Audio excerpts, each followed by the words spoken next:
最近一直咧落大雨，在台中大坑是发生土石流，佮侵入去林家厝内底。市长罗秀燕是强调会搁来加强固定山坑，因为伫咧南投的台至21线115公里的所在是有大粒石头连落来，挡伫咧车路，目前是已经甲清掉啊。怪手甲工人一直咧乌抹涂骹的土石，经过一半的清理，虽然已经能看到部分的路面，但要完全清除，佫需要一段时间。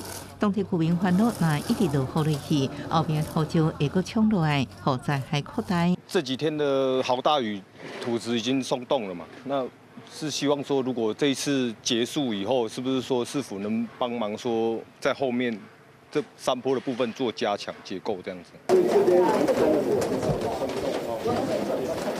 台中市北仑大坑这透天社区7月31日起，后边山看爆发土石流，有4户民体遭到土石流入侵，另外4户头前大埕互土石砍掉咧。台中市长罗秀燕拜六透早去巡视，表示会协助清理，也处理山砍土石散去的问题。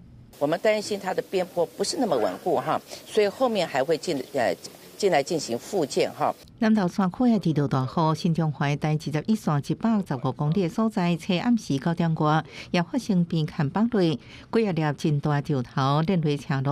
落落的时阵，雨感时去翕到好佳哉，这所在是暗时封路，迄时阵无人车通过。在望高隧道大概里程115K 的地方有发生零星落石，但是还是可以单线通行。一早我们有派机具马上去清理，已经恢复正常通行了。信息公布端表示，南投山区最近由于会出现大雨，所以伫开放落去的路段拢已经进驻大型机具，若出现灾害，就会出动抢通。